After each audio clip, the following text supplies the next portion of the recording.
अचानक राजाओं की सरजमी पर एक विशाल पेड़ एक ही रात में उग गया था जो आसमान को छू रहा था। पेड़ का पता लगाने के लिए कई लोग पेड़ के ऊपर चढ़ रहे थे। ये लोग देखना चाहते थे कि इस पेड़ के आखिरी छोर पर ऐसी कौन सी चीज है और इस पेड़ का अंत कहां तक है। सभी ने सपोर्ट के लिए एक दूसरे से रस्सियां बांध रखी थी। ये लोग काफी ऊंचाई पर आ चुके थे। धीरे धीरे सभी अपनी चढ़ाई जारी रखते हैं और आखिर में सभी इतनी ऊंचाई पर पहुंच गए थे जहां से नीचे की कोई भी चीज दिखाई नहीं दे रही थी। रात के समय यहाँ जोरों की बारिश होने लगती है। फिर से लोग ऊपर चढ़ते जा रहे थे। इसी बीच एक आदमी को बिजली लग जाती है जिससे सभी का संतुलन बिगड़ जाता है। कई लोग एक ही रस्सी पर लटके हुए थे और जिसे बिजली लगी थी वह मर चुका था। सभी मुसीबत में फंस चुके थे। ये आसमान के बिल्कुल पास थे जिससे बिजली लगना संभव था। तभी एक आदमी दूसरे आदमी को रस्सी काटने को बोलता है। दूसरा आदमी चाकू निकालकर रस्सी काटने लगता है। रस्सी पर लटके लोग उसे ऐसा करने से मना कर रहे थे लेकिन आदमी उनसे माफी मांगते हुए रस्सी काट देता है। वे नीचे गिर जाते हैं। बारिश की वजह से सभी एक रात रुकने का फैसला करते हैं। अगली सुबह सब उठते हैं और उन्हें आसमान में एक बहुत बड़ी चट्टान की गुफा मिलती है जहाँ पानी का झरना गिर रहा था। सभी उस सुरंग में चले जाते हैं। उस पेड़ का अंत यहीं तक था। ये सब नहीं जानते थे कि उनके साथ क्या होने वाला था। ये लोग धरती से बहुत ऊपर आ चुके थे जहां उन्हें एक रहस्यमयी जगह मिलती है जहां झरना गिर रहा था। ये सभी बिना सोचे समझे अंदर चले जाते हैं। ये जगह जमीन से बहुत ऊपर थी। कोई नहीं जानता था कि यहाँ क्या हो सकता है क्योंकि सभी पहली बार ऐसी जगह पर आए थे। एक तरह से यह नई खोज थी। सभी यहाँ से आगे बढ़ते हैं। एक आदमी कहता है सब एक साथ रहना। काफी देर इस रहस्यमयी जगह पर घूमने के बाद भी इन्हें यहाँ कुछ नहीं मिला। ये जगह देखने में बिल्कुल धरती की तरह ही लग रही थी लेकिन आगे चलकर उन्होंने जो देखा वह हैरान कर देने वाला था। सामने उन्हें बहुत सारी भेड़ें दिखाई देती हैं। ये लोग भेड़ों के पास जाते हैं और उन्हें पकड़ने लगते हैं। तभी कोई रस्सी खींच जाती है और एक बड़ा सा पत्थर गिरता है। दो लोग जाल में फंस जाते हैं। दोनों बहुत ज्यादा घबरा गए थे। वे नीचे वाले आदमी से मदद मांगते हैं। वह आदमी जाल को काटने लगता है लेकिन तभी कोई आवाज सुनाई पड़ती है जिससे सभी कौवे भाग जाते हैं। सभी भेड़ें भी भाग रही थीं। ये लोग जल्दी जल्दी फंदे को काटकर नीचे उतर जाते हैं और एक भागकर पेड़ के पीछे छुप जाता है। सभी अपनी अपनी जगह पर छुपे हुए थे लेकिन तभी यह लड़का एक अजीब सी चीज देखता है और पानी में छुप जाता है। सभी लोग बहुत ज्यादा डरे हुए थे। अचानक एक बड़ा पैर दिखाई पड़ता है। लड़के ने एक बहुत बड़ा दानव देख लिया था। दूसरा आदमी भी उसे देखने लगा। वह बहुत विशाल दानव था। दानव के देखने से पहले आदमी छुप गया लेकिन दानव को महसूस हो चुका था।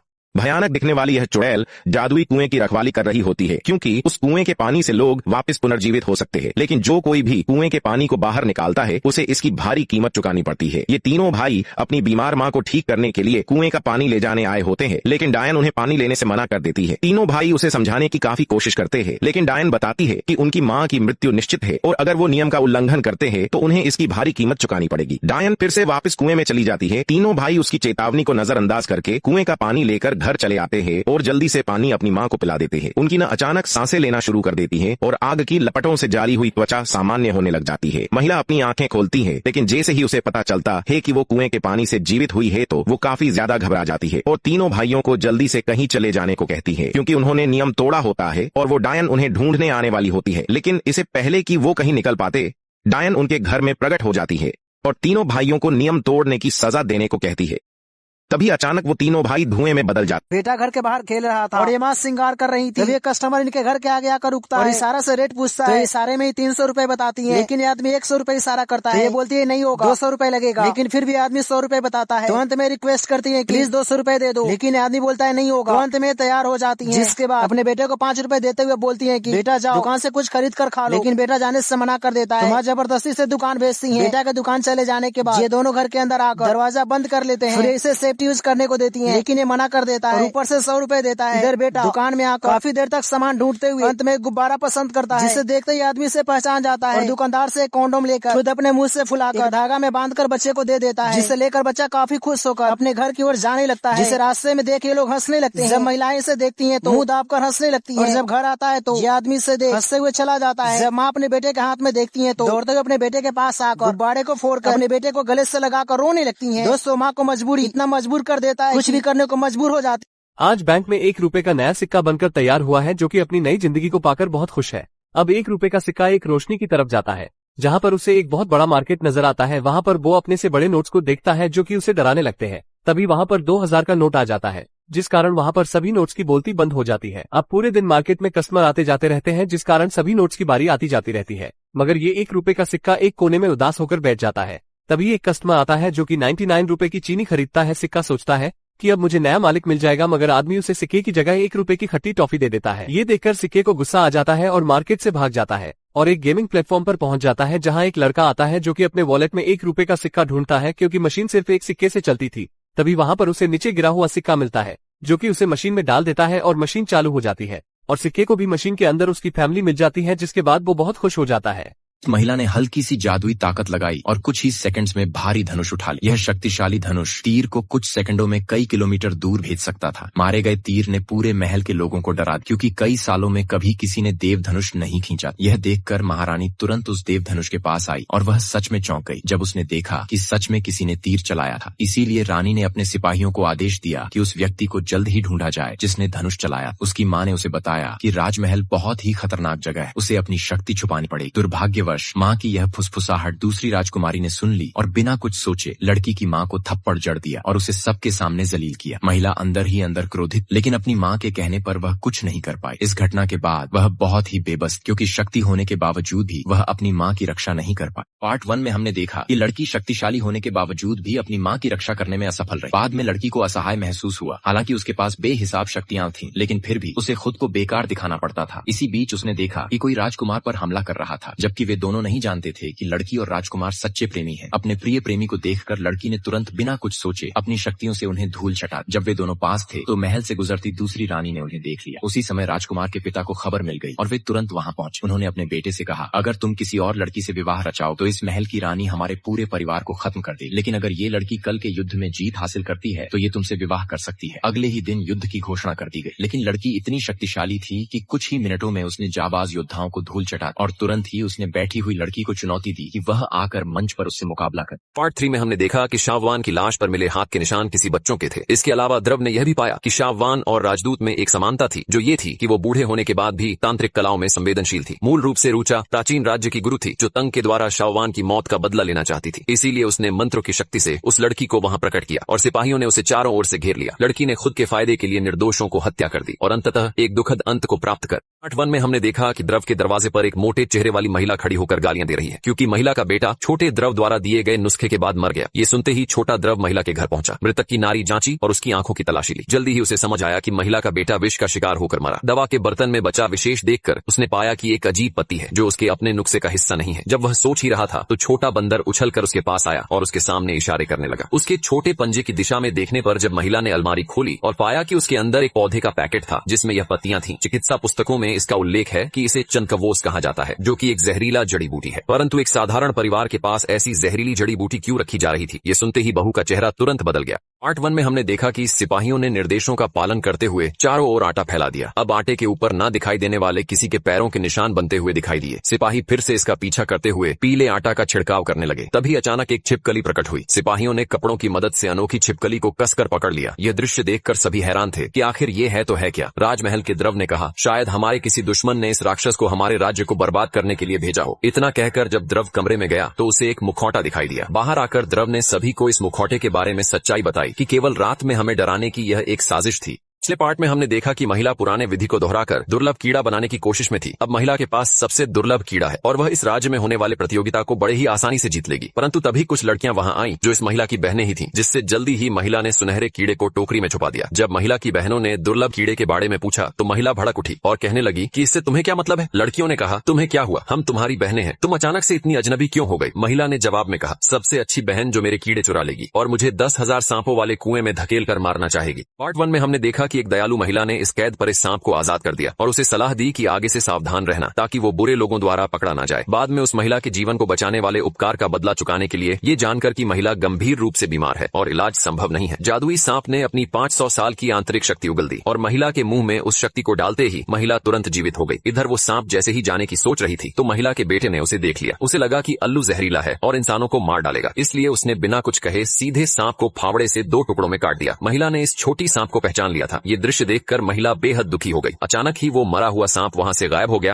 ये कहानी एक ऐसी औरत के ऊपर आधारित है जो शादीशुदा होने के बाद भी दूसरे मर्दों के साथ अफेयर करती है और वो अपने पति के सामने ही उनके साथ संबंध भी बनाती है। इसके बाद वो औरत और क्या क्या कारनामे करती है ये हम आज की इस एक्सप्लेनेशन में देखने वाले हैं। आज मैं जिस फिल्म को एक्सप्लेन करने वाला हूँ उसका नाम है डीप वाटर और ये फिल्म 2022 में रिलीज हुई थी। मूवी की शुरुआत में हम विक नाम के एक आदमी को देखते हैं जो अपनी साइकिल से पहाड़ों पर घूमकर वापस अपने घर जा रहा था। विक जब अपने घर पहुंचता है तो वहां पर उसकी वाइफ मेलिंडा सीढ़ियों पर बैठकर उसे देख रही होती है। विक मेलिंडा से पूछता है कि क्या हुआ, तो मेलिंडा उसे बोलती है कि कुछ नहीं। इसके बाद कहानी फ्लैशबैक में जाती है। यहाँ हम देखते हैं कि मेलिंडा और विक की एक छोटी सी बेटी भी है जो विक के बहुत ज्यादा क्लोज है। आज ये दोनों हस्बैंड वाइफ एक पार्टी में जा रहे थे, इसलिए विक ने अपनी बेटी का ख्याल रखने के लिए एक बेबी सिटर को बुलाया था।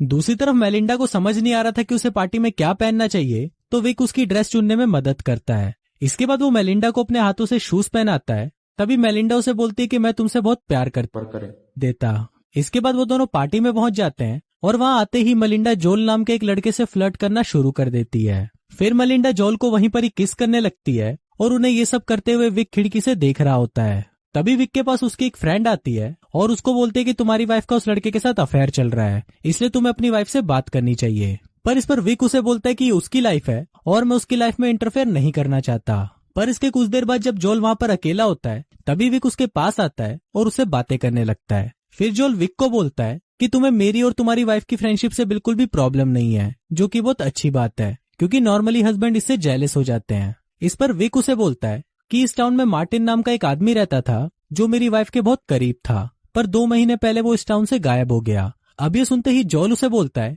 कि तुम कहना क्या चाहते हो, क्या तुमने उस आदमी को मार दिया और क्या तुम मुझे धमकी दे रहे हो? वो बोलता है कि मुझे तुम्हारी बातों पर विश्वास नहीं है, लेकिन इस पर विक उसे बोलता है कि अगर तुम्हें विश्वास नहीं करना तो मत करो। अभी सुनकर जोल थोड़ा डर जाता है और वो उस पार्टी से जाने लगता है, पर तभी मेलिंडा उसे जाते हुए देख लेती है। पर जोल डरा हुआ था इसलिए वो उसकी बात नहीं सुनता और वहां से चला जाता है। फिर घर जाते वक्त मेलिंडा विक से पूछती है कि क्या तुमने जोल से बात की थी, पर इस पर विक उसे कोई जवाब नहीं देता।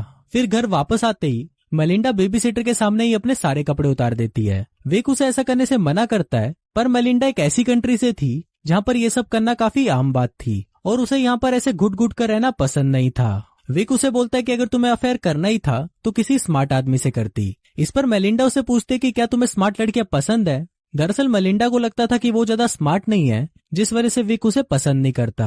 फिर अगले दिन जब विक अपनी बेटी को स्कूल छोड़ने जाता है तो वहां पर उसे उसकी एक फ्रेंड मिलती है। वो उसे बोलते कि तुमने मर्डर भी कर दिया और मुझे बुलाया भी नहीं। दरअसल कल रात विक ने जो बात जोल को कही थी वो बात अब पूरे टाउन में फैल गई थी। अब ये सुनकर विक हंसने लगता है और बोलता है कि मैं तो बस मजाक कर रहा था। फिर जब विक वापस अपने घर पर आता है तो मेलिंडा को भी वो बात पता चल चुकी थी और वो विक पर बहुत ज्यादा गुस्सा करने लगती है। मेलिंडा विक को बोलते कि जोल मेरा फ्रेंड था और मैं उसे बहुत ज्यादा मिस करती हूँ, इसलिए अब तुम्हें उसे सॉरी बोलना होगा। इसके बाद शाम को विक जोल को डिनर पर बुलाता है और उसे ड्रिंक देता है। वहां पर विक की बेटी भी होती है जो उससे पूछती है कि मॉम उस लड़के से इतना अच्छा बिहेव क्यों करती है। दरअसल उसकी बेटी को भी जोल बिल्कुल पसंद नहीं था। इसके बाद जब सब साथ में डिनर करने लगते हैं तो जोल विक का बनाया खाना नहीं खाता क्योंकि जोल को उस खाने से एलर्जी थी। फिर विक उसके लिए दूसरा खाना बना देता है और मेलिंडा भी वही खाना खाती है। डिनर के बाद विक अपनी बेटी के कमरे में जाता है और उसे कहानी सुनाता है। फिर कहानी सुनाने के बाद जब विक वापस नीचे आता है तो वो देखता है कि मेलिंडा और जोल साथ में एंजॉय कर रहे थे। काम खत्म होने के बाद मेलिंडा विक को बोलती है कि मैं ड्रिंक लेने जा रही हूँ तो तुम थोड़ी देर जोल से बात करो। फिर वहां पर जोल उसे बोलता है कि क्या तुम मुझे सॉरी नहीं कहना चाहते, जिस पर विक उसे बोलता है कि मैं सॉरी क्यों कहूँ और मैंने मार्टिन का सच में हथौड़े से मारकर मर्डर किया था। इसके बाद वो जोल को बोलता है कि तुम्हारी उबर आ गई है। जोल उसको बोलता है कि मैंने तो नहीं मंगवाई, जिस पर विक उसे बोलता है कि मैंने तुम्हारे लिए मंगवाई है। अब जोल फिर से डर जाता है और वहां से भाग जाता है। फिर अगले दिन हम विक और मेलिंडा को एक और पार्टी में देखते हैं। वहां पर विक को उसका दोस्त लियोनल मिलता है जो कि एक बुक राइटर था। वो विक से पूछता है कि तुम क्या काम करते हो, जिस पर विक उसे बताता है कि मैं मिलिट्री में इस्तेमाल होने वाले ड्रोन्स की चिप बनाता हूँ। अब ये सुनकर लियोनल उसे बोलता है कि तुम्हारे ड्रोन से तो सिर्फ लोगों की जान ली जाती है, पर इस पर विक उसे बोलता है कि ऐसा नहीं है, हम फूड डिलीवरी के लिए भी इसका इस्तेमाल कर सकते हैं। इसके बाद जब सभी लोग वहां पर डांस कर रहे थे तो विक भी लियोनल की वाइफ जैकी के साथ डांस करने लगता है। विक ऐसा सिर्फ अपनी वाइफ को जेलस फील कराने के लिए कर रहा था। वैसे वो कभी भी पार्टीज में डांस नहीं करता, जिसको देखकर उसके दोस्त भी सरप्राइज हो जाते हैं। फिर घर आते वक्त मेलिंडा विक से पूछती है कि क्या तुम्हें वो लड़की अच्छी लगी। दरअसल मेलिंडा जैकी से जेलस हो गई थी और वो विक को बोलती है कि अगर तुमने मुझे चीट किया तो मैं तुम्हें जान से मार दूंगी। फिर अगली सुबह जब वो दोनों अपनी बेटी का गेम देखने जाते हैं तब वहां पर रिक को एक कॉल आता है और वो उसको बताते हैं कि मेलिंडा ने एक $3000 के चेक को कैश करवाने की रिक्वेस्ट डाली है। अभी चेक जिस आदमी के नाम पर था उसके बारे में पता लगाने पर विक को पता चलता है कि उस आदमी का नाम रिकी है और वो पियानो बजाता है। वहीं मेलिंडा का रिकी के साथ भी अफेयर शुरू हो गया था, जिस वजह से वो हर रात घर पर लेट आती थी। फिर अगले दिन विक अपने दोस्त के साथ रिकी को देखने जाता है और वहां पर वो अपने दोस्त को भी रिकी और मेलिंडा के अफेयर के बारे में बता देता है। अब विक रिकी और मेलिंडा को साथ में इमेजिन करने लगता है और इससे वो बहुत ज्यादा डिस्टर्ब हो जाता है। और फिर एक दिन जब मेलिंडा पूरी रात घर नहीं आती तो उससे विकी को बहुत ज्यादा बुरा लगता है। फिर अगली सुबह वो मेलिंडा से पूछता है कि तुमने $3000 रिकी को क्यों दिए, तो इस पर मेलिंडा उसे कोई जवाब नहीं देती। इसके बाद विक उसे पूछता है कि तुम रात भर कहाँ थी। तो मेलिंडा उसे बताती है कि मैं रिकी के साथ थी, हम दोनों रात भर एंजॉय कर रहे थे और उसने मेरी बॉडी पर निशान भी छोड़ा है। इस पर विक उसे बोलता है कि हमारी एक बेटी भी है, पर मेलिंडा उसे बोलती है कि ये तुम्हारी चॉइस थी, और ये बोलकर वो वहां से चली जाती है। अब ऐसे ही कुछ दिन बीत जाते हैं और एक दिन हम देखते हैं कि एक पार्टी में सभी लोग बहुत ज्यादा एंजॉय कर रहे थे। वहां पर रिकी भी था और मेलिंडा उसे पियानो बजाने के लिए कहती है। अब ये सब देखकर विक को बहुत बुरा लग रहा था, पर तभी मेलिंडा उसके पास आती है और उसे अच्छा महसूस कराने की कोशिश करती है। इसके बाद वो रिक को विकी से इंट्रोड्यूस भी कराती है। फिर रात को विक मेलिंडा को ढूंढने की कोशिश करता है, पर वो उसे कहीं नहीं मिलती। फिर थोड़ी देर बाद वो देखता है कि वो दोनों एक कमरे के अंदर एंजॉय कर रहे हैं। अब ये सब देखने के बाद विक बाहर आकर एक स्विमिंग पूल के पास बैठ जाता है। फिर थोड़ी देर बाद रिक और मेलिंडा भी वहां पर आ जाते हैं। वहां मेलिंडा रिकी को किस करने ही वाली होती है कि तभी वो विक को वहां देखकर रुक जाती है। तभी वहां अचानक बारिश होने लगती है, तो सभी लोग वहां से भागकर घर में चले जाते हैं। अब वहां पर विक और रिकी अकेले होते हैं और ऊपर से लियोनल भी उन दोनों को देख रहा होता है। थोड़ी देर बाद विक भी घर के अंदर आ जाता है और सभी से बातें करने लगता है। वहां पर मेलिंडा को रिकी कहीं मिल नहीं रहा था और फिर जब वो खिड़की से बाहर देखती है तो वहां पर रिकी की डेड बॉडी पूल में तैर रही होती है। इसके बाद सभी लोग भागते हुए बाहर जाते हैं और उसे पूल से बाहर निकालते हैं। वो लोग उसे सीपीआर देने का ट्राई करते हैं, पर बहुत कोशिशों के बाद भी वो बच नहीं पाता। फिर थोड़ी देर बाद वहां पर पुलिस आती है और उनसे पूछती है कि आखिरी बार रिकी के साथ कौन था। इस पर मेलिंडा गुस्से में उन्हें बोलती है कि विक ने ही उसे मार डाला है। फिर कुछ देर बाद विक पुलिस को अपने पास बुलाती है और उसे बोलती है कि तुम्हारी वाइफ और रिकी का अफेयर चल रहा था, क्या तुम्हें इस बारे में पता है? विक उसे बोलता है कि मुझे पता है और मुझे इससे कोई फर्क नहीं पड़ता। फिर पुलिस उसे डायरेक्टली पूछती है कि क्या तुमने रिकी का मर्डर किया है, जिस पर विक उसे बोलता है कि नहीं। वहीं मेलिंडा घर आते वक्त बहुत रोती है क्योंकि उसे कंफर्म था कि रिकी को विक ने ही मारा है। फिर घर आने पर विक मेलिंडा से पूछता है कि क्या तुम्हें डिवोर्स चाहिए, तो मेलिंडा उसे बोलती है कि नहीं। विक उसे बोलता है कि तुम्हें पता है कि मैंने ही रिक को मारा है, पर इस पर मेलिंडा उसे बोलती है कि तुमने उसे मेरे लिए मारा है, मतलब तुम उससे बहुत प्यार करते हो। फिर अगले दिन साइकिलिंग के दौरान विक एक कार को नोटिस करता है जो उसका पीछा कर रही थी। इसके बाद विक जब अपनी बेटी को स्कूल छोड़ने जाता है तभी वहां पर उसे जैकी मिलती है और उसे बताती है कि मेरा हस्बैंड और तुम्हारी वाइफ मिलने लगे हैं और उन्हें शक है कि तुमने ही मर्डर किया है, और इसको प्रूफ करने के लिए वो दोनों साथ में कुछ कर रहे हैं। इस पर विक उसे बोलता है कि कल तुम अपने हस्बैंड को लेकर मेरे घर पर आना और मैं उससे इस बारे में बात करूंगा। इसके बाद जैकी और लियोनल विक के घर पर डिनर के लिए आते हैं और डिनर करने के बाद विक लियोनल को बोलता है कि प्लीज तुम किसी को मत बताना कि मैंने ही रिकी का मर्डर किया है। लियोनल उसे बोलता है कि मैंने ये भी सुना है कि तुमने अपनी वाइफ के पहले बॉयफ्रेंड को भी मार डाला था, पर इस पर विक उसे कुछ भी जवाब नहीं देता। फिर अगले दिन सड़क पर जाते हुए विक वही कार देखता है जो पहले उसका पीछा कर रही थी। फिर विक जब उस कार के ऑनर को ढूंढता है तो वो एक आदमी को देखता है जो मेलिंडा के साथ बैठा हुआ था। फिर विक डायरेक्टली मेलिंडा के पास जाकर बैठ जाता है और उसे पूछता है कि ये आदमी कौन है। मेलिंडा उस आदमी को एक थेरेपिस्ट बताकर विक से इंट्रोड्यूस कराती है। फिर कुछ देर तक बातें करने के बाद विक वहां से जाने लगता है तो वो उस आदमी से उसका कार्ड मांगता है, पर उस आदमी के पास कोई भी कार्ड नहीं होता, जिससे विक भी समझ जाता है कि वो आदमी एक डिटेक्टिव है और मेलिंडा और लियोनल ने उसे उसके पीछे लगाया है। फिर कुछ दिनों बाद विक मेलिंडा को एक और लड़के के साथ देखता है जिसका नाम निक होता है और वो बहुत ज्यादा अमीर होता है। अब वो दोनों जहां पर भी जाते हैं विक उनका पीछा करने लगता है। फिर एक रात जब मेलिंडा निक से फोन पर बात कर रही थी तो विक छुपकर उनकी बातें सुनने लगता है। उनकी बातों से विक को पता चलता है कि मेलिंडा और निक साथ में ब्राजील जाने का प्लान बना रहे हैं। मेलिंडा अपने साथ अपनी बेटी को भी ले जाने वाली है और फिर वो निक के साथ हमेशा के लिए वहीं पर रहेगी।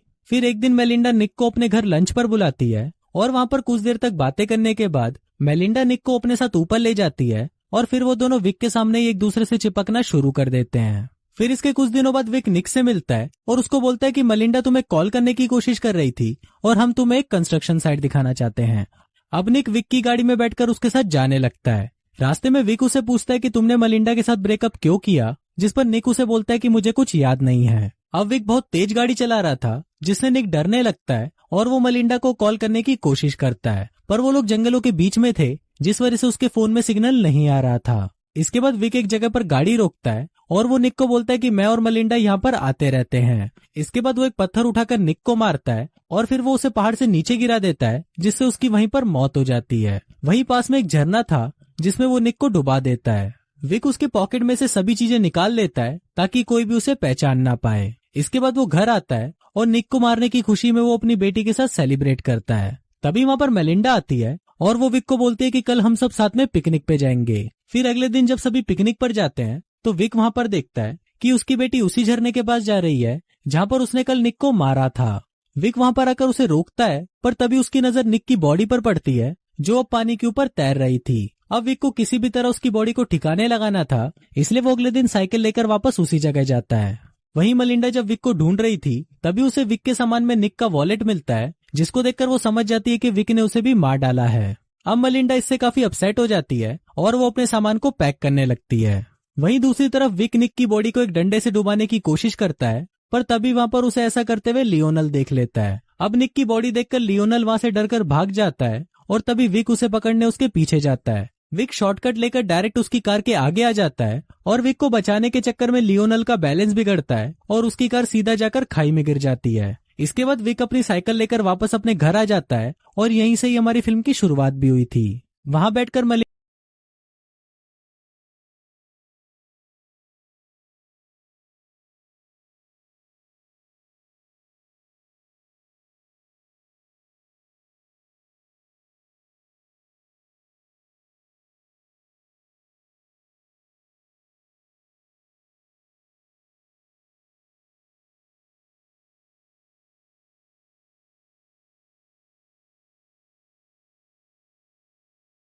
कहानी की शुरुआत होती है 7वीं सदी के ब्रिटेन में, जहां मर्लिन नाम के एक शक्तिशाली जादूगर ने अपने 3 शिष्यों को जादू के सभी गुर और राज सिखाए। इनका नाम था बेल्थेजार, वेरोनिका और हॉर्वैथ। लेकिन एक दिन हॉर्वैथ उसे धोखा देकर बुराई के रास्ते पर चल पड़ा और उसने मर्लिन के महल पर हमला करके उसे बुरी तरह जख्मी भी कर दिया। इससे बुराई की जादूगरनी मॉर्गेना के पास मुर्दों को जिंदा करके अपनी फौज खड़ी करने की शक्तियां आ गई थी। लेकिन ऐन वक्त पर वेरोनिका ने वहां आकर अपने आप को कुर्बान कर दिया और मॉर्गेना की आत्मा को अपने शरीर में बसा लिया। अब मॉर्गेना वेरोनिका को अंदर ही अंदर मार रही थी। आखिरकार बेल्थेजार ने उन दोनों को ग्रिम होल्ड नाम के एक डब्बे में कैद कर दिया, जहां से निकलना एकदम नामुमकिन है। बाद में उसने हॉर्वैथ को भी एक गमले में कैद कर दिया। फिर मरने से पहले मर्लिन ने बेल्थेजार को एक ड्रैगन वाली अंगूठी देकर कहा कि जिसकी भी उंगली में ये पूरी आ गई वही मर्लिन का उत्तराधिकारी होगा और सिर्फ वही मॉर्गेना पूरी तरह हरा सकता है। इसके बाद हम 21वीं सदी के न्यूयॉर्क में पहुंचे, जहां 10 साल का डेव अपनी स्कूल ट्रिप पर घूमने गया था। वहीं उसे बेकी नाम की एक लड़की से प्यार हो गया, इसलिए उसने एक कागज पर अपने एहसास लिखकर बेकी को हाँ या ना में जवाब देने को कहा। जवाब लिखने के बाद बेकी ने कागज एक बेंच पर छोड़ दिया, लेकिन डेव के उठाने से पहले ही वो तेज हवा के बहाव के साथ उड़ गया। उसका पीछा करते करते डेव एक बहुत पुरानी सी दुकान में पहुंचा। वहां की अजीबोगरीब चीजें देखकर उसे काफी दिलचस्पी हुई और तभी अचानक बेल्थेजार उसके सामने आया। फिर उसने डेव को मर्लिन की ड्रैगन वाली अंगूठी दी और अचानक वो जिंदा होकर अपने आप उंगली में फिट हो गई। आखिरकार बेल्थेजार को अगला उत्तराधिकारी मिल चुका था। इसके बाद बेल्थेजार अंदर कुछ लेने गया और डेव ने अंगूठी को हिलाया, जिससे पूरी दीवार टूट गई और एक ग्रिम होल्ड जिसके अंदर हॉर्वैथ कैद था उसके सामने आकर गिर गया। इस बात से अनजान डेव ने ग्रिम होल्ड को खोल दिया, जिससे हॉर्वैथ 1400 साल के बाद आजाद हो गया। अचानक बेल्थेजार ने वहां आकर अपने जादू से हॉर्वैथ को छत से चिपका दिया। इसके बाद दोनों में भयंकर जादुई लड़ाई छिड़ गई। जैसे ही हॉर्वैथ ने डेव से ग्रिम होल्ड लेने की कोशिश की, तभी एक पुराना गमला खुला और हॉर्वैथ और बेल्थेजार दोनों उसमें कैद हो गए। वो कुछ इस तरह बंद हुआ कि अब तो 10 साल के बाद ही खुलेगा। फिर डेव ने तुरंत बाहर निकलकर ग्रिम होल्ड को सड़क पर फेंक दिया। जब उसने अपने टीचर और दोस्तों को जादूगरों की लड़ाई के बारे में बताया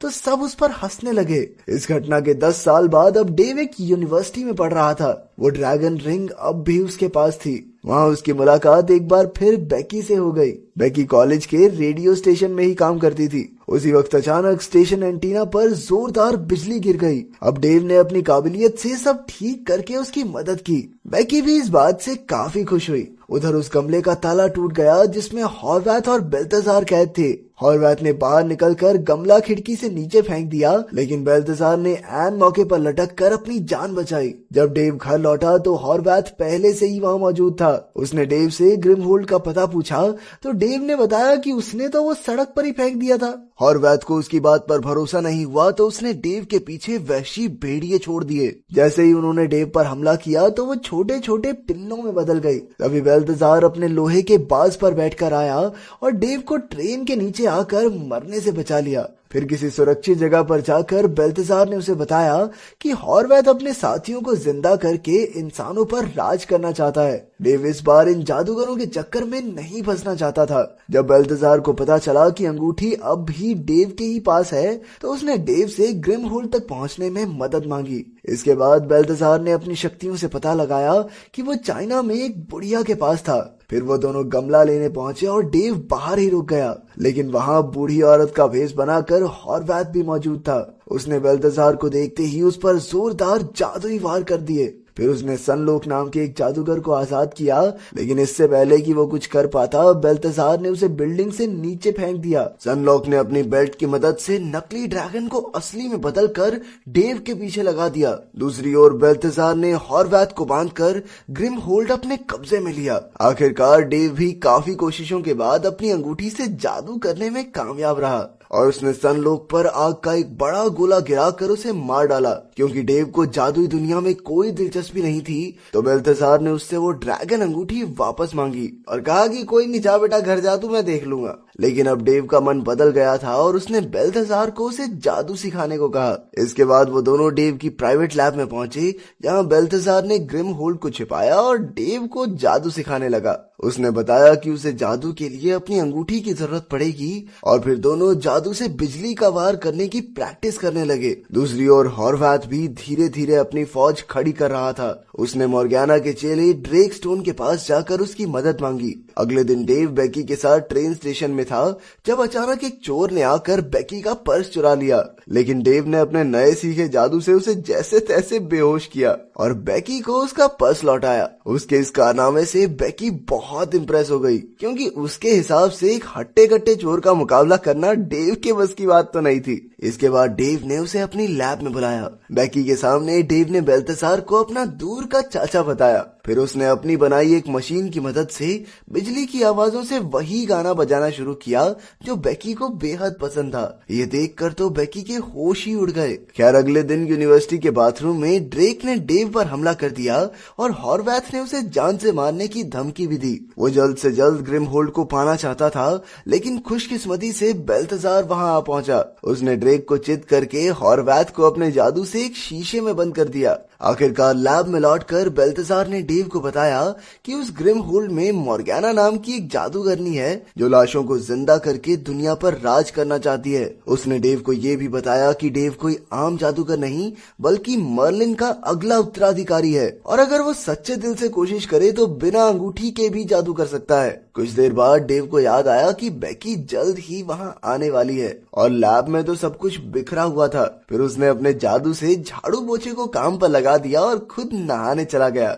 लेकिन वापस आने पर उसने देखा कि उसका जादू उल्टा पड़ गया था और सारी लैब अब पानी से भरी हुई थी। तभी बेकी लैब के बाहर पहुंच गई, लेकिन डेव को उसे वापस भेजना पड़ा। अब इस सारे सामान को हटाने के चक्कर में डेव खुद जोरदार बिजली का झटका खाने ही वाला था कि बेल्तजार ने ऐन मौके पर वहां आकर एक ही चुटकी में सब ठीक कर दिया। बेल्तजार ने उसे डांटते हुए कहा कि अपने काम के लिए जादू का इस्तेमाल करना ठीक नहीं है। अब डेव हर बात पर उसके नियमों से तंग आ चुका था, इसलिए वो बेल्तजार का साथ छोड़कर लैब से बाहर निकल गया। दूसरी ओर हॉर्वैथ ने डेव की जानकारी निकालकर उसकी लैब का पता लगा लिया था। चलते चलते डेव एक रेस्टोरेंट में बेकी से मिला। बेकी ने कहा कि वो डेव से बिल्कुल नाराज नहीं है, बल्कि अब तक डेव ने जो भी उसके लिए किया उसके लिए वो बहुत शुक्रगुजार है। उधर हॉर्वैथ और ड्रेक लैब तक पहुंच गए थे और ड्रेक ने डेव का भेष बनाकर बेल्तजार को बंदी बना लिया। उसके बाद हॉर्वैथ ने अपने जादू से ग्रिमहोल्ड को ढूंढ निकाला। फिर हमें पता चला कि आखिर हॉर्वैथ ने मर्लिन को धोखा क्यों दिया। असल में बेल्तजार और हॉर्वैथ शुरुआत से ही बहुत अच्छे दोस्त हुआ करते थे। उन दोनों को ही वेरोनिका से प्यार था, लेकिन आखिरकार वेरोनिका ने बेल्तजार को चुना, जिससे हॉर्वैथ का दिल टूट गया और वो मॉर्गैना का साथ देने बुराई के रास्ते पर निकल गया। खैर, अचानक बेल्तजार ने खुद को आजाद किया, लेकिन हॉर्वैथ ने कई चाकुओं से उस पर वार किए। खुशकिस्मती से डेव एन वक्त पर वहां पहुंच गया और उसने चाकू हवा में ही रोक दिए। इसके बाद हॉर्वैथ और ड्रेक एक गाड़ी में बैठकर वहां से भाग निकले और डेव भी बेल्थेसार के साथ उनका पीछा करने लगा। इसी भागा दौड़ी में हॉर्वैथ ने सड़क पर मौजूद सभी गाड़ियों को टैक्सीज में बदल दिया ताकि डेव उन्हें ढूंढ न पाए। लेकिन डेव ने भी अपने जादू से उनकी गाड़ी हिला दी और उनका पीछा करने लगा। लेकिन फिर हॉर्वैथ ने बड़ी चालाकी से उन्हें एक शीशे के अंदर कैद कर दिया। जैसे जैसे बेल्थेसार ने गाड़ी को शीशे से आजाद किया, लेकिन तभी हॉर्वैथ के जादू से उनकी गाड़ी को एक ट्रक ने कुचल दिया। साथ ही हॉर्वैथ ने ग्रिमहोल्ड हासिल करने के बाद ड्रेव को मारकर उसकी शक्तियां छीन ली, जिससे वो अगले शैतान को जिंदा कर सके। इसके बाद उसने एबिगेल नाम की एक शैतानी जादूगरनी को जिंदा करके बेकी को अगवा करने को कहा। काम पूरा होने के बाद हॉर्वैथ ने एबिगेल को भी बेरहमी से मारकर उसके गले का हार चुरा लिया। दूसरी ओर डेव और बेल्थेसार ग्रिमहोल्ड की तलाश में ड्रेक के अड्डे पर पहुंचे। जब डेव ग्रिमहोल्ड को ढूंढ रहा था तो बेल्थेसार एक जादुई गलीचे में धंसने लगा। दरवाजे तक पहुंचने पर डेव ने देखा कि बेकी तो हॉर्वैथ के कब्जे में थी। हॉर्वैथ ने कहा कि अगर डेव उसे ग्रिमहोल्ड और वो ड्रैगन वाली अंगूठी दे देगा तो बेकी की जान बच सकती है। बेकी को बचाने के लिए डेव मान गया। तब तक बेल्थेसार भी गलीचे से आजाद होकर वहां पहुंच गया। अब उसे खुद ही हॉर्वैथ का सामना करना होगा, क्योंकि अंगूठी के बिना डेव तो अभी जादू नहीं कर पाता था। फिर डेव ने बेकी को जादुई दुनिया के बारे में सारा सच बताया और बेकी भी उसका साथ देने के लिए तैयार हो गई। अब डेव ने अपने एक दोस्त को बुलाकर बेल्थेसार की गाड़ी में टेस्ला कॉइल्स लगाई। तभी उसे गले का हार और एक कागज मिला जिस पर बेल्थेसार ने लिखा था कि ये हार वेरोनिका को दे देना। इसके बाद वो बैटरी पैक की तरफ निकल गए, जहां हॉर्वैथ जल्द ही मॉर्गैना को आजाद करने वाला था। जब मॉर्गैना ग्रिमहोल्ड से बाहर आई तो वो अब भी वेरोनिका के शरीर में थी। फिर उसने तुरंत मुर्दा शैतानों को जिंदा करने के लिए जादुई मंत्र पढ़ने शुरू किए। वो आसमान में काफी बड़ा जादुई गोला बना रही थी, जिस पर डेव की भी दूर से ही नजर पड़ी। उसने तुरंत बेकी को बिल्डिंग की छत पर जाकर एंटीना मोड़ने को कहा, जिससे वो जादुई गोला ना बन सके। उधर बेल्थेसार भी पार्क में आ पहुंचा और हॉर्वैथ और उसके बीच भयंकर लड़ाई छिड़ गई। इसी दौरान मॉर्गैना पूरी दुनिया के शैतानों को जिंदा करने में लगी थी। फिर हॉर्वैथ ने स्टील से बने एक बहुत बड़े सांड को जिंदा करके बेल्थेसार के पीछे छोड़ दिया। लेकिन डेव ने ऐन वक्त पर आकर अपनी गाड़ी से हॉर्वैथ पर बिजली के वार किए। उसी समय बेल्थेसार के बनाए एक लोहे के बाज ने आकर सांड को धूल चटा दी। उधर मॉर्गैना का जादुई गोला पूरा होने ही वाला था कि बेकी ने एंटीना घुमा दिया, जिससे मंत्र उल्टे पड़ गए और मॉर्गैना बेहोश हो गई। आखिरकार बेल्थेसार ने मॉर्गैना की आत्मा को वेरोनिका के शरीर से निकालकर अपने शरीर में समा लिया। इसके बाद उसने डेव से कहा कि वो उसे ग्रिमहोल्ड में कैद कर दे, लेकिन वेरोनिका ने इसके लिए मना कर दिया। अचानक मॉर्गैना ने बेल्थेसार का शरीर छोड़ा और अब वो अपने शरीर में उनके सामने खड़ी थी। उसने उन सब की तरफ एक जबरदस्त आग का गोला फेंका, लेकिन डेव बिना अंगूठी के भी उसे रोकने में कामयाब रहा। फिर जब मॉर्गैना वेरोनिका पर वार कर रही थी तो बेल्थेसार ने बीच में आकर बिजली के झटके अपने ऊपर ले लिए। अब मॉर्गैना डेव पर भी लगातार हमले कर रही थी, लेकिन डेव अपने बनाए सुरक्षा कवच में किसी तरह बचा रहा। फिर उसने गुस्से में पास के सभी ट्रांसफॉर्मर्स पर वार करना शुरू कर दिया। आखिरकार उसने पूरी बिजली को इकट्ठा करके मॉर्गैना की तरफ मोड़ दिया, जिससे वो कुछ ही पलों में जलकर खाक हो गई। डेव ने पीछे मुड़कर देखा तो बेल्थेसार मर चुका था। आखिरकार उसने अपने सबसे खास जादू का इस्तेमाल किया और वो बेल्थेसार को फिर से जिंदा करने में कामयाब रहा। वेरोनिका और बेल्थेसार इतने सालों के इंतजार के बाद फिर से एक हो गए। इतने में बेकी भी वहां पहुंच गई। उसने अपने प्यार का इजहार किया और बताया कि 10 साल पहले भी उसने कागज पर हाँ ही लिखा था। कहानी की शुरुआत होती है 150 साल पहले इंग्लैंड के एक गांव से, जिसका नाम वॉल था। दरअसल ये नाम इसलिए पड़ा क्योंकि इस गांव के इर्द गिर्द एक बहुत लंबी दीवार थी। गांव में किसी को भी इस दीवार को पार करना सख्त मना था, क्योंकि ये माना जाता था कि उसके पार बेहद खूंखार और खतरनाक जीव रहते हैं। तभी एक लड़का वहां आकर दीवार के उस पार जाने के लिए गार्ड से बहस करने लगा। गार्ड के लाख मना करने के बावजूद भी वो चुपके से दीवार के उस पार निकल ही गया। थोड़ा दूर चलते ही वो एक गांव में पहुंचा जहां कई अजीबोगरीब चीजें मौजूद थी। तभी उसकी मुलाकात एक लड़की से हुई, जिसने उसे एक फूल देकर कहा कि ये बुरे साए को दूर भगाएगा। तभी अचानक लड़के की नजर उस लड़की के पैरों पर पड़ी, जिन्हें एक मोटी जंजीर से बांधा गया था। पूछने पर लड़की ने बताया कि वो एक राजकुमारी है और ये जंजीर तो एक चुड़ैल ने बांधी थी, और जब तक वो चुड़ैल मर नहीं जाती तब तक वो इस जंजीर से आजाद नहीं हो सकती। ये सुनकर लड़के ने कहा, beautiful girl, why fear when I hear? 1 minute में तोड़ दूंगा जंजीर। उसने जंजीर काट डाली, लेकिन उसी पल वो फिर से जुड़ गई। खैर इसके बाद उन दोनों ने मजे से वो शाम साथ गुजारी और बाद में लड़का वापस अपने घर लौट आया। इस घटना के ठीक 9 महीने बाद दीवार का गार्ड उस लड़के के घर आया और उसे एक टोकरी दी जिसके अंदर एक बच्चा मौजूद था। असल में ये बच्चा उसे राजकुमारी से हुआ था। उस आदमी ने बच्चे का नाम ट्रिस्टन रखा। इसी तरह देखते देखते कई साल गुजरे और ट्रिस्टन अब 18 साल का हो गया। ट्रिस्टन विक्टोरिया नाम की एक लड़की को दिलो जान से चाहता था, लेकिन विक्टोरिया को उसमें कोई खास दिलचस्पी नहीं थी। इसके बाद हम उसी जादुई गांव को देखते हैं जहां का राजा अपनी आखिरी सांसें गिन रहा था। राजा के बेटे गद्दी के लिए एक दूसरे के खून के प्यासे थे, इसलिए मरने से पहले राजा ने अपने गले का लॉकेट निकाला जिसमें एक हीरा था। उसने कहा कि जिसके छूते ही ये हीरा एक लाल रूबी में बदल जाएगा वही यहाँ का राजा बनने का हकदार होगा। उसी पल वो लॉकेट आसमान में उड़कर एक तारे से टकरा गया। जैसे ही वो वापस गांव में गिरा तो उसे गिरते हुए ट्रिस्टन और विक्टोरिया भी देख रहे थे। ट्रिस्टन ने कहा, विक्टोरिया डार्लिंग, अगर मैं तुम्हारे लिए ये टूटा हुआ तारा ले आऊं तो क्या तुम मेरी परमानेंट गर्लफ्रेंड माने वाइफ बनोगी? विक्टोरिया ने भी हंसकर हाँ कह दी और अपने घर लौट आई। अब हमारा प्यार का मारा ट्रिस्टन सीधा दीवार के पास पहुंचा, लेकिन गार्ड ने उसे पीट कर भगा दिया। तभी उसे पता चला कि उसके पिता ने भी 18 साल पहले ये दीवार पार की थी। जब वो घर पहुंचा तो उसने इस बारे में अपने पिता से पूछा और उन्होंने बताया कि दीवार के उस पार तुम्हारी माँ भी रहती है। ये सुनकर ट्रिस्टन काफी खुश हुआ। इसके बाद उन्होंने उसे एक खत दिया जो 18 साल पहले उसकी माँ ने भेजा था। उस खत के साथ एक मोमबत्ती भी थी। उसकी माँ ने लिखा था कि इसके सहारे वो उस दुनिया में आकर अपनी माँ से मिल सकता है। मोमबत्ती को जलाते हुए ट्रिस्टन ने उसी तारे के बारे में सोचा और पलक झपकते ही वहाँ पहुँच भी गया। लेकिन वहाँ कोई तारा नहीं बल्कि एक लड़की थी जिसके गले में वही हीरे का लॉकेट था जो राजा ने मरने से पहले छोड़ा था। फिर उस लड़की ने कहा कि उसका नाम वेन है और वो असल में एक टूटा हुआ तारा है। ये सुनते ही ट्रिस्टन ने उसे कैद कर लिया और कहा कि वो उसे विक्टोरिया को तोहफे में देगा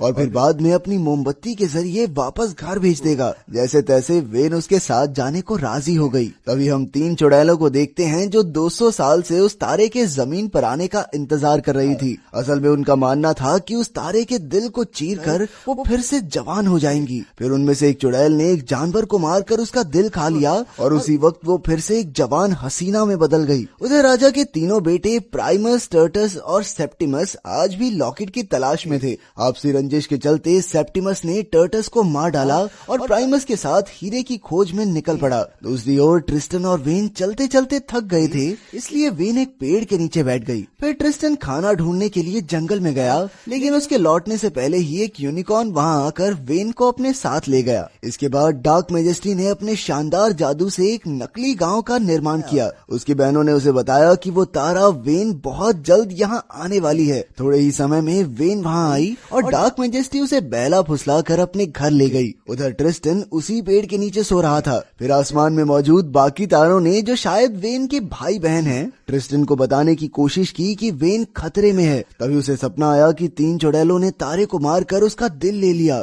जैसे ही उसकी आंख खुली तो उसे प्राइमस दिखाई दिया। प्राइमस ने उसे अपने तांगे में लिफ्ट तो दे दी, लेकिन ज्यादा बारिश होने की वजह से उन्हें गांव में रुकना पड़ा। ये वही गांव था जो उस चुड़ैल ने अपने जादू से बनाया था। डार्क मैजेस्टी वेन को मारने ही वाली थी, लेकिन तभी प्राइमस वहां आ गया, जिसके बाद उसने सोचा कि पहले इसको रास्ते से हटाती हूँ, उसके बाद मारूंगी। तभी एक खूबसूरत लड़की प्राइमस के पास शराब लेकर आई, लेकिन प्राइमस ठहरा सख्त लौंडा तो उसने शराब पीने से साफ मना कर दिया। इसके बाद वो ग्लास लेकर ट्रिस्टन के पास पहुंची, लेकिन जैसे ही ट्रिस्टन उसे पीने वाला था तभी उस यूनिकॉर्न ने आकर उसके हाथ से ग्लास गिरा दिया। इससे ट्रिस्टन को एहसास हुआ कि वेन जरूर आसपास ही मौजूद है। वो तुरंत उस घर की तरफ दौड़ा, लेकिन वहां जाकर उसने देखा कि डार्क मैजेस्टी ने प्राइमस को मार डाला था। फिर वो वेन को मारने के लिए आगे बढ़ी, लेकिन ऐन वक्त पर ट्रिस्टन ने अपनी मोमबत्ती जलाई और वो दोनों गायब होकर एक बादल में अटक गए। असल में वो मोमबत्ती उसका इस्तेमाल करने वाले को उसी जगह ले जाती थी जिसके बारे में वो सोच रहा होता था, लेकिन क्योंकि वो दोनों अपने अपने घर के बारे में सोच रहे थे,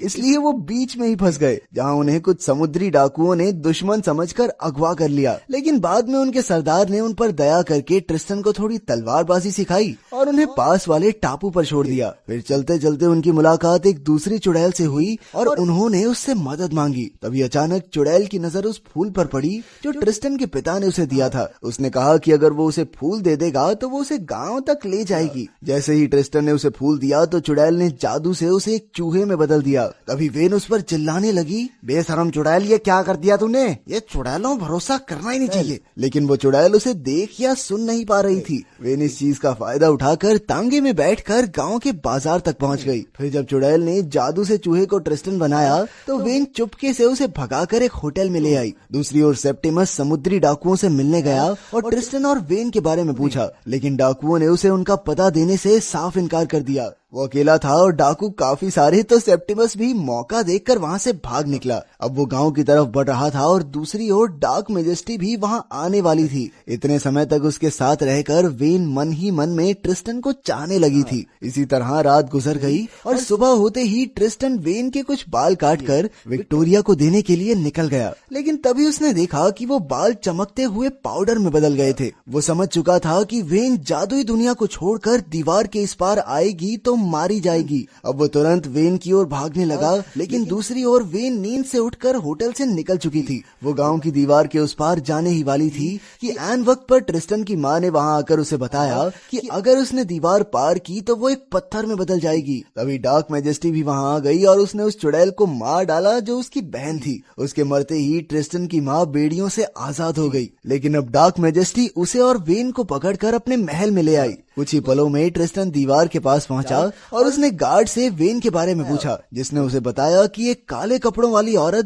2 औरतों को पकड़कर अपने साथ ले गई है। अब ट्रिस्टन तुरंत उन्हें ढूंढने निकल गया और वहीं सेप्टिमस भी किसी तरह डार्क मैजेस्टी के महल के बाहर पहुंचा। वहीं ट्रिस्टन और सेप्टिमस की टक्कर हुई और सेप्टिमस ने कहा कि उन दोनों की मंजिल एक ही है, इसलिए उन्हें मिलकर तीनों चुड़ैलों को खत्म करना चाहिए। ट्रिस्टन भी इसके लिए राजी हो गया और सेप्टिमस ने तुरंत अंदर जाकर एक चुड़ैल को जान से मार डाला। फिर जैसे ही वो ट्रिस्टन की माँ को मारने के लिए बढ़ा तो पता चला कि वो तो सेप्टिमस की बहन है, जिसका असली नाम ऊना था। आखिरकार ऊना ने ट्रिस्टन को बताया कि वही उसकी माँ है और ये सुनते ही ट्रिस्टन ने खुशी से उन्हें गले लगा लिया। लेकिन इसी बीच डार्क मैजेस्टी ने अपने काले जादू की मदद से सेप्टिमस का काम तमाम कर दिया। उसने गुड्डा बनाकर उसे पानी में डुबा दिया और अब सेप्टिमस भी अपने बाकी भाइयों की तरह भूत बन गया था। दूसरी ओर ट्रिस्टन भी एक चुड़ैल को मारने में कामयाब रहा और अब उसका सामना हुआ डार्क मैजेस्टी से। लेकिन उसका कोई भी जादू ट्रिस्टन का कुछ नहीं बिगाड़ पाया, क्योंकि ट्रिस्टन के पास उसके पिता का दिया वो फूल था।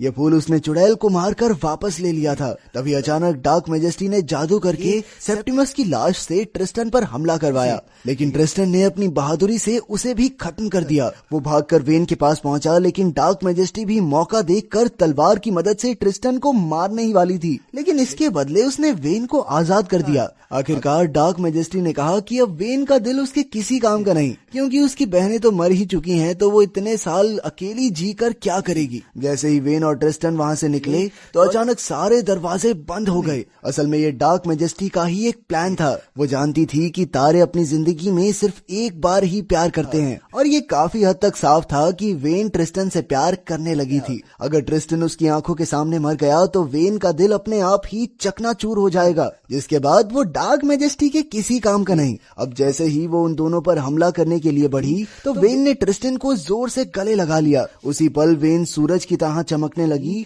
जिसकी रोशनी से डार्क मैजेस्टी मिट्टी में मिल गई। इस पर वेन ने जवाब दिया कि ये ट्रिस्टन की वजह से ही मुमकिन हो पाया है, क्योंकि जब एक हीरे को उसका सच्चा प्यार मिल जाता है तब जाकर वो इतना चमकता है। फिर ट्रिस्टन की नजर उस हीरे पर पड़ी और जैसे ही उसने हीरा उठाया तो वो एक रूबी में बदल गया। फिर उसकी माँ ने उसे बताया कि ये हीरा उसके पिता छोड़कर गए थे। उन्होंने कहा था कि जो भी उसे रूबी में बदलेगा वो ही अगला राजा होगा। इसके बाद ट्रिस्टन और वेल उस जादुई दुनिया के राजा रानी बन गए। उन्होंने वॉल गांव में रहने वालों को भी यहाँ आने की इजाजत दी और इसी तरह 18 साल बाद ऊना भी अपने पति से मिल पाई। फिर उसने ट्रिस्टन और वेन को वही मोमबत्ती तोहफे में दी। इसी तरह कई साल बीत गए, लेकिन वो दोनों कभी बूढ़े नहीं हुए। आखिरकार जब वो परनाना परनानी बने तो उसी मोमबत्ती के इस्तेमाल से तारे बनकर आसमान में चले गए और अपनी खुशहाल जादुई दुनिया को देखते रहे। एक आदमी ने निर्दयता से दुनिया के सबसे सुंदर बाल काट दिए। सुनहरे बाल भूरे हो गए। लंबी बालों वाली राजकुमारी छोटी बालों वाली बन गई।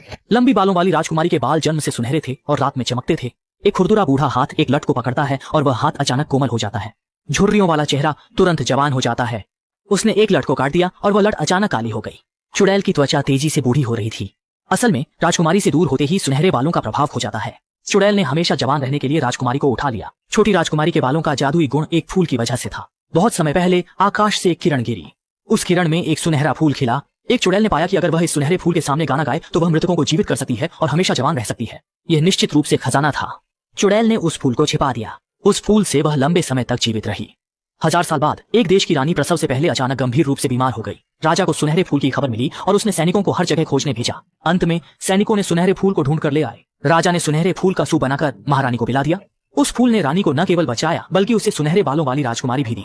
बेटी के जन्म का जश्न मनाने के लिए राजा ने आकाशदीप जलाए और राजकुमारी को सुंदर आशीर्वाद दिया। इस बात को जानकर चुड़ैल ने राजकुमारी को चुरा लिया और सफेद टॉवर में छिपा दिया। चुड़ैल टॉवर में चमकते सुनहरे बालों को कंघी करती और गाना गाती। सुनहरे बालों की चमकती रोशनी ने झुर्रियों वाले चेहरे को जवान बना दिया। उसने राजकुमारी को फूल की तरह माना और बाहर नहीं जाने दिया।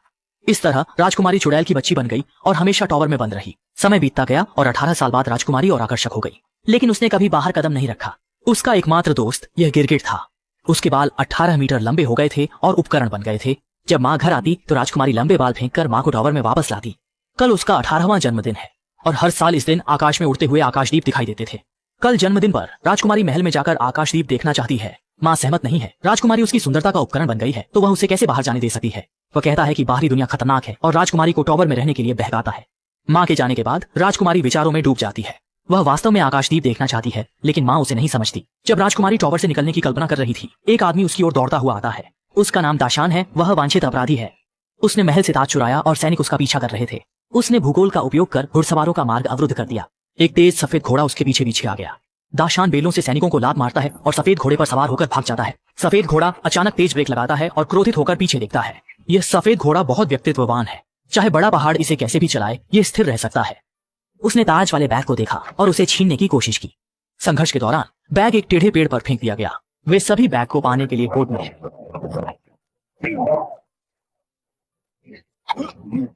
दाशान ने देखा कि सफेद घोड़ा पहले पेड़ तक पहुंच गया तो वह उसके ऊपर से कूद गया। गुस्से में सफेद घोड़ा बड़े पहाड़ को गिराना चाहता था।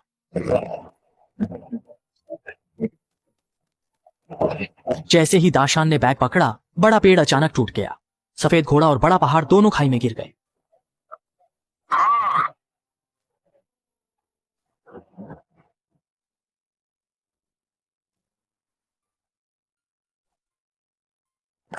पहाड़ी के नीचे सफेद घोड़ा नाक जमीन पर लगाकर हस्की की तरह बड़े पहाड़ को खोजने की कोशिश करता है, लेकिन वह कुत्ते की नाक नहीं है, इसलिए सामने होते हुए भी नहीं ढूंढ पाता।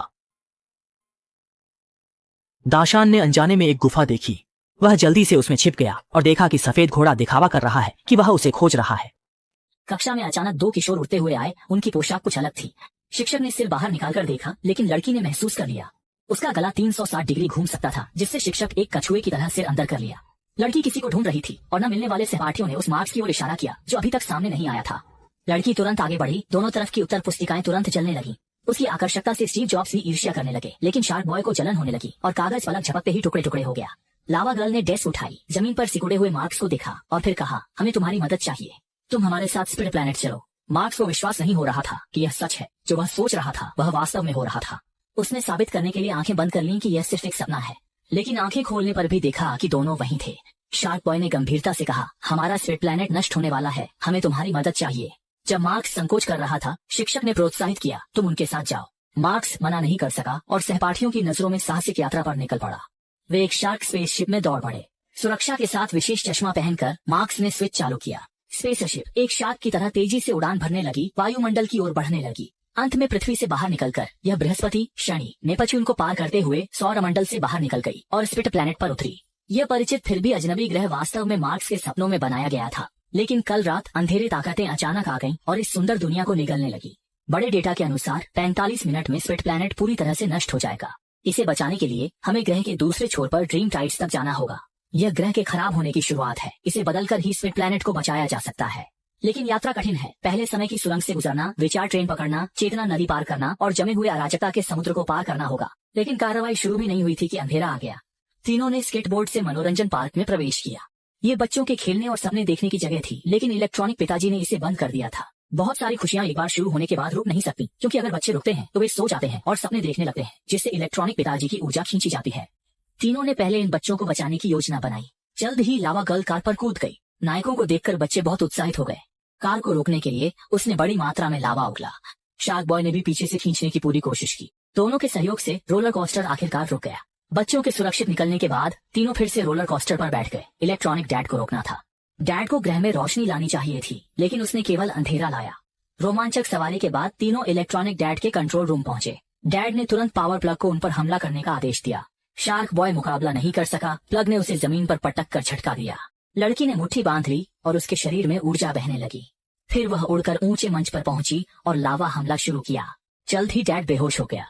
जैसे ही लावा गर्ल ने सतर्कता छोड़ी, डैड ने अचानक आंखें खोली। उसके हाथों से शक्तिशाली बिजली निकली और लावा गर्ल को उड़ा दिया। इलेक्ट्रॉनिक डैड ने तीनों को पकड़ लिया और उन्हें ड्रीम ग्रेवयार्ड में भेज दिया। यहाँ मार्क्स ने अपने द्वारा भूले हुए रोबोट को देखा। उसने बताया कि स्पिट प्लैनेट को बचाने का रहस्य सपनों में छिपा है, लेकिन यहाँ केवल बुरे सपने आते हैं। केवल मिल्क कुकी कंट्री में अच्छे सपने देखे जा सकते हैं। तीनों को भेजने के लिए रोबोट ने अपनी एकमात्र चलने वाली आंख और मुंह का उपयोग करके उन्हें विचार ट्रेन पर भेज दिया। तीनों की गड़बड़ियों के कारण ट्रेन नियंत्रण खो बैठी और उन्हें कूदना पड़ा। भाग्य के अजीब संयोग से वे मिल्क कुकी कंट्री में आ गए। उनका लैंडिंग स्पॉट दूध की नदी में तैरती एक कुकी थी। उन्हें लगा यहाँ सुरक्षित है, लेकिन पीछे से दो विशालकाय व्यक्ति आ गए। एक विशालकाय ने कुकी को उठाया और जैसे ही वह मुंह में गई, तीनों ने बाहर कूदकर अपनी जान बचाई। फिर मार्क्स ने सपना देखना शुरू किया। शुरुआत में सपना अच्छा था। उसने शार्क बॉय के लिए एक मोटरसाइकिल बनाई, लेकिन फिर यह बुरे सपने में बदल गया। लावा गर्ल के पास विकल्प नहीं था, उसे ऐसा करना पड़ा। मार्क्स को जगाया, लेकिन तभी इलेक्ट्रो डैड अचानक प्रकट हुआ। उसे एक रहस्यमय व्यक्ति का आदेश मिला था कि वह तीनों को पकड़ ले। तीनों मोटरसाइकिल पर भागने की योजना बना रहे थे, लेकिन मैक्स ईंधन भरना भूल गया था। कोई और रास्ता नहीं था, इसलिए उन्हें लड़ना पड़ा। लड़ाई के दौरान लावा गर्ल ने महसूस किया कि उसकी शक्तियां कमजोर हो रही हैं। प्लग ने मौके का फायदा उठाकर उसे कसकर बांध दिया और बिजली के झटके दी। दूसरी ओर शार्क बॉय लड़ाई में और ज्यादा जोश में आ गया। उसने मोटरसाइकिल से एक गोल्डन स्टाफ निकाला और डॉग बीटिंग स्टिक तकनीक का उपयोग करके सभी को गिरा दिया, लेकिन लापरवाही के कारण वह फिर प्लग के हमले का शिकार हो गया। मार्क्स उत्साहित हो गया, लेकिन पीछे ध्यान नहीं रखा और प्लग ने उसे बिजली के झटके से बेहोश कर दिया। लावा गर्ल ने देखा कि उन पर भरोसा नहीं किया जा सकता, इसलिए वह लावा में बदलकर भाग गई। वह मार्क्स के पास गई और उसे जल्दी सपना देखने को कहा ताकि सभी भाग सके। मार्क्स ने एक छोटे से सपने का उपयोग करके एक केले की नाव बनाई। तीनों ने जल्दी से बड़ी नाव को नदी में धकेल दिया। पानी से डरते प्लग फिर सफलतापूर्वक बच निकले। बड़ी नाव बहते हुए बर्फीले राज्य में पहुंच गई। बर्फ के पुल को पार करते समय लावा गर्ल का शरीर बहुत गर्म होने के कारण पुल टूट गया। केवल तेज दौड़कर ही गहरे खाई में गिरने से बचा जा सकता है, लेकिन जैसे ही वे बच निकले, इलेक्ट्रो डैड अचानक प्रकट हुआ और तीनों को ड्रीम टाइड में पकड़ लिया। तभी मैक्स को पता चला कि स्पिट स्टार को खराब करने वाला असली नियंत्रक वास्तव में स्कूल बुली जॉब्स था। क्योंकि उसने मार्क्स की डायरी को बदल दिया था, इसलिए यहाँ परिवर्तन हुआ। जॉब्स न केवल वास्तविकता में मैक्स को परेशान करना चाहता था, बल्कि उसके सपनों को भी नियंत्रित करना चाहता था। कुछ ताने मारने के बाद तीनों को पिंजरे में बंद कर दिया और वह मार्क्स के सबसे कीमती सपने को पूरी तरह से नष्ट करने के लिए अपना सपना जारी रखना चाहता था। लड़का अचानक नुकीले दांत दिखाकर पिंजरे की ओर काटने लगा। मोटी लोहे की खंभा टूट गया और फिर उसे थूक दिया गया। उग्रता में वह न केवल काट रहा था, बल्कि अपने मुक्कों से लोहे की सलाखों को भी मार रहा था। मजबूत लोहे के पिंजरे को फाड़कर एक बड़ा छेद कर दिया गया। गुस्सा निकालने के बाद वह शांत हो गया। फिर तीनों सपनों के घोंसले में वापस चढ़ गए। मार्क्स सोते हुए जॉब्स के पास आया और अपनी डायरी वापस ले ली। उसमें उसने पाया कि क्रिस्टल स्टार सपनों को जमा कर सकता है, जिससे लाल ग्रह को बचाने के लिए अधिक समय मिल सकता है।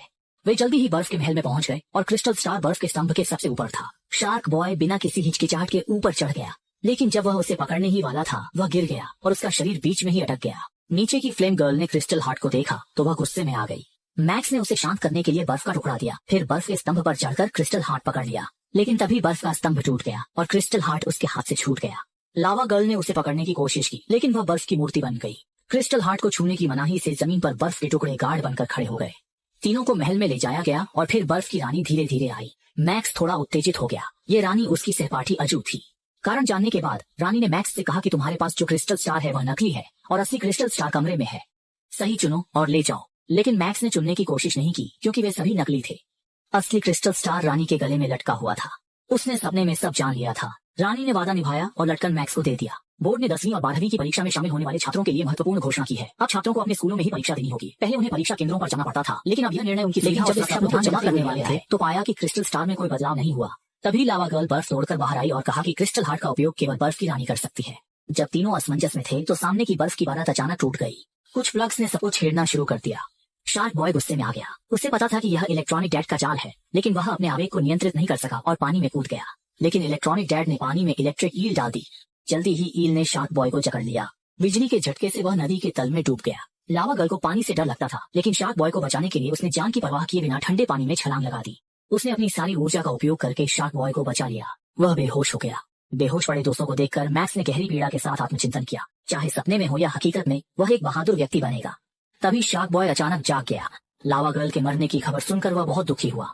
अब केवल ज्वालामुखी ही लावा गर्ल को बचा सकता है, इसलिए उसने अपनी जान की परवाह किए बिना लावा गर्ल को उठाया और ज्वालामुखी की ओर दौड़ पड़ा। मैक्स ने वहीं खड़े होकर सपनों को बदलना शुरू कर दिया, क्योंकि वह इस ग्रह का मालिक था। वह यहाँ की बुरी चीजें बदलना चाहता था। इस समय शार्क बॉय की गति भी बढ़ गई और वह तुरंत ज्वालामुखी पर पहुंच गया। फिर उसने लावा गर्ल को ज्वालामुखी में फेंक दिया। सपने में मार्क्स ने लावा गर्ल को आग से पुनर्जीवित किया, जिससे वह और भी शक्तिशाली हो गई। उसकी तेज रोशनी ने पूरे ग्रह को रोशन कर दिया। मैक्स के सपनों में बदलाव ने हकीकत को भी प्रभावित किया। लाल ग्रह पर उसे सुपर पावर मिल गई। उसने हाथ हिलाकर ग्लेशियर को समुद्र में बदल दिया और शार्क बॉय का सपना भी सच कर दिया। अब उसके पास शार्क सेना थी। इलेक्ट्रॉनिक डैड अब प्रतिद्वंद्वी नहीं था और जल्दी ही शार्क ने उसे पकड़ लिया। इस बीच मार्क्स ने जॉब्स को ढूंढ लिया। दोनों की अंतिम लड़ाई शुरू हो गई। स्टीव जॉब्स ने हाथ बढ़ाकर पिरान्हा पकड़ लिया। मार्क्स ने बाएं हाथ से बुलबुले छोड़े और सभी पिरान्हा को ले जाया गया। फिर उसने दाएं हाथ से तितलियों का झुंड छोड़ा। जॉब्स ने मुंह खोलकर एक बड़ा ततैया निकाला। दोनों पक्षों ने एक दूसरे पर जादू किया और मुकाबला बराबरी का रहा। मैक्स ने समझा कि यह लड़ाई अंतहीन है, इसलिए शांति की पेशकश की। फिर दो पत्थर के स्तंभों के बीच एक दोस्ती का छोटा पुल उगाया, लेकिन जब दोनों हाथ मिलाने वाले थे पुल अचानक टूट गया और दोनों गिर गए। मैक्स ने अपने पैरों के नीचे की लकड़ी को उड़ने वाली मशीन में बदल दिया और नियंत्रण खो चुके जॉब्स की ओर उड़ गया। बचाए गए जॉब्स भावुक हो गए और उन्होंने दूसरों के सपनों को नष्ट न करने का फैसला किया। सब लोग लाल ग्रह के सामान्य होने पर खुश थे। इलेक्ट्रॉनिक डैड अचानक प्रकट हुआ और आसमान से डरने लगा। तब फैलाने के लिए वह धरती पर जाकर और बुराई करने की योजना बना रहा था। मार्क्स ने सपने से तुरंत कक्षा में वापसी की। इस समय इलेक्ट्रॉनिक पिताजी धरती पर पहुंचकर स्कूल की ओर बढ़ रहे थे। मैं एक छात्र और शिक्षक दोनों हूँ। मुझे पढ़ाना और सीखना बहुत पसंद है। जब सभी लोग असहाय थे तब अचानक मार्क्स को एक उपाय सूझा। उसने हार को अपनी सहपाठी अजू के गले में डाल दिया। अजू सपने में बर्फ और बर्फ की रानी थी और उसे क्रिस्टल स्टार का उपयोग आता था। उसने अपना हाथ बढ़ाया, चमकदार ठंडक निकली और तुरंत ही इलेक्ट्रॉनिक पिताजी को जमा दिया। फिर उसका शरीर एक बड़े विस्फोट में बदल गया और बर्फ के टुकड़े आकाश में बिखर गए। दुश्मन को हराने के बाद सभी बहुत खुश थे और मैदान में जाकर बर्फ के टुकड़ों के साथ खेलने लगे। वास्तविकता और सपनों में मार्क्स दोनों ही कमजोर थे। इस सपने में उसने अंततः खुद को जीत लिया और एक बहादुर व्यक्ति बन गया। जब वह जागेगा तो उसके पास भी एक बहादुर दिल होगा। फिल्म यहीं समाप्त होती है। देखने के लिए धन्यवाद। मेट्रो का इंतजार करते समय बोरियत के कारण उसने शराब के कुछ घूंट ले लिए, लेकिन उसे नहीं पता था कि यह कदम एक महिला की जान लगभग ले लेगा। जब उसने आंखें खोली तो चुईशिया हैरान रह गई। अभी कुछ समय पहले तक भीड़भाड़ वाला प्लेटफॉर्म अब पूरी तरह से खाली था। क्या उसने मेट्रो छूट गई थी? इस सवाल के साथ वह जल्दी से पहली मंजिल की ओर बढ़ा। परिणाम स्वरूप जैसा कि उम्मीद थी, कर्मचारी पहले ही काम छोड़ चुके थे और मुख्य द्वार को स्टील के दरवाजे से बंद कर दिया गया था। हेलो, जैसे ही चुईशिया सोच रही थी कि अब क्या करे, अचानक से आखिरी ट्रेन धीरे धीरे अंधेरे से निकलकर प्लेटफॉर्म पर आ गई। आवाज सुनकर चुईशिया जल्दी से हॉल से भूमिगत चली गई और मेट्रो चलने से पहले ही सुरक्षित डिब्बे में प्रवेश कर गई। इसी समय पीछे से एक काला साया चुपचाप उसका पीछा करते हुए गाड़ी में चढ़ गया। इस सब के बारे में चुईशिया को कुछ भी पता नहीं था। वह अपने अच्छे भाग्य पर खुश हो रही थी, लेकिन खुशी सिर्फ 3 सेकंड रही। मेट्रो ने चलना शुरू ही किया था कि अचानक एक तेज ब्रेक से रुक गई और दरवाजे भी सामान्य रूप से नहीं खुले। सभी संकेत यह बता रहे थे कि यह अगला स्टेशन नहीं था। अचानक हुई इस घटना के कारण चारों ओर कोई यात्री नहीं था। चुईशिया केवल 2 डिब्बे पार करके ड्राइवर के केबिन के पास पहुंची, ये पूछने की क्या ड्राइवर को मदद चाहिए, लेकिन कैटाई बहुत छोटी थी। चुईशिया कुछ स्पष्ट रूप से नहीं देख पाई। ड्राइवर खून से लथपथ था और उसमें जीवन की कोई निशानी नहीं थी। चुईशिया स्थिति को समझ पाती इससे पहले ही अगले ही पल पूरी ट्रेन लाइन में खराबी के कारण पूरी तरह से अंधेरे में डूब गई। जब वह स्तब्ध था, पीछे के डिब्बे से फिर से रोशनी आई। लग रहा था कि यह मोबाइल की टॉर्च थी। इसका मतलब था कि वहाँ और भी लोग थे। चुईशिया बहुत खुश हो गई। उसने पूछा कि क्या वह व्यक्ति मेट्रो को ठीक करने आया है या वह भी उसकी तरह एक बदकिस्मत यात्री है। काफी देर पूछने पर भी सामने वाले ने कोई जवाब नहीं दिया, बल्कि उसकी ओर कदम बढ़ा दिए। चुईशिया डर गई। उसकी अंतर्दृष्टि ने तुरंत भागने को कहा, लेकिन अत्यधिक तनाव के कारण वह फिसलकर जमीन पर गिर गई। जब दोनों के बीच की दूरी कम हुई तो चुईशिया ने देखा कि वह उसका सहकर्मी टाई शेंग था, जो अभी अभी उसका पीछा करते हुए ट्रेन में चढ़ा था। आमतौर पर कंपनी में ये लड़का हमेशा चुईशिया को घूरता रहता था। देवी को पाने के लिए उसने इस तरह की घटिया चाल का सहारा लिया ताकि वह देवी का दिल जीत सके। लेकिन टाई शेंग ने कभी नहीं सोचा था कि सेक्सी कपड़े पहनने के बावजूद चुईशिया किसी गंदे आदमी को स्वीकार नहीं करेगी। ये सुनकर भी टाई शेंग घबराया नहीं। अगले ही पल उसने सबके सामने अपनी मुहर खोल दी। चाहे चुईशिया चाहे या न चाहे, इस लड़के ने देवी को पाने का पक्का इरादा कर लिया था।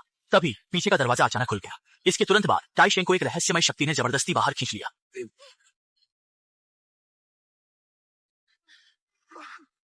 वह ज्यादा सोचने का समय नहीं था। चुईशिया केवल एक डिब्बे से दूसरे डिब्बे को पार करते हुए ड्राइवर के केबिन का दरवाजा तोड़कर अंदर छिप गई।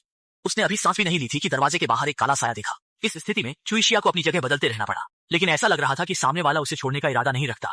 जल्द ही चुईशिया फिर से मेट्रो स्टेशन पर पहुंच गई। स्थिति पहले जैसी ही थी। चारों ओर कोई कर्मचारी नहीं था। सभी दरवाजे मजबूती से बंद थे। उसी समय पीछे से फिर से एक अजीब आवाज आई। चुईशिया ने सिर निकालकर देखा तो उसने एक छोटे कुत्ते को देखा। जहाँ कुत्ता होता है वहाँ जरूर कोई होता है। सबसे जरूरी काम कुत्ते का मालिक ढूंढना था। छोटे साथी के गायब होने की दिशा में चलते हुए चुईशिया ने एक वेंटिलेशन शाफ्ट पाया। जैसा कि उम्मीद थी, अंदर एक बेघर जोड़ा मिला। घबराते हुए उसने अपनी स्थिति बताई और उनसे बाहर निकलने में मदद मांगी। बेघर व्यक्ति के पास मना करने का कारण नहीं था, आखिर पैसे से कौन दुश्मनी करेगा। लेकिन जैसे ही दोनों लोग आगे बढ़े, महिला को एक अजीब आवाज ने जगा दिया। उसके लिए क्या होगा ये समझा जा सकता है। इस बीच चुईशिया और बेघर व्यक्ति स्टेशन पहुंचे और थोड़ी दूर पर अपने सहकर्मी टाई शेंग को देखा। दोनों ने स्थिति देखकर बचाव कार्य शुरू किया। उसे सुरक्षित करने के बाद सुइशिया ने देखा कि बेघर व्यक्ति का कुत्ता भी आ गया और छोटा साथी खून से लथपथ था। ऐसा लग रहा था कि वह बहुत डर गया था। थोड़ी सोच के बाद बेघर व्यक्ति तेजी से अपनी प्रेमिका की ओर भागा। परिणाम स्वरूप वह देर कर गया और वेंटिलेशन हो गया। केवल खून के निशान खींचे जाने के थे। अंदर की गर्लफ्रेंड का कोई अता पता नहीं था। उसे पता था कि गर्लफ्रेंड शायद अनहोनी का शिकार हो चुकी है, लेकिन मरने के बाद भी बदला तो लेना ही था। खून के निशान का पीछा करते हुए वह उस अंधेरी सुरंग में पहुंचा जहां निशान गायब हो गए। दूसरी ओर आयरन किडनी भी अत्यधिक खून बहने के कारण मर चुका था। जब क्यूएक्सिया सोच रही थी कि कैसे बाहर निकला जाए तो उसने दीवार पर एक कम्युनिकेशन डिवाइस देखा। उसने कॉल बटन दबाया और आश्चर्य की बात यह है कि यह सिक्योरिटी रूम से जुड़ गया।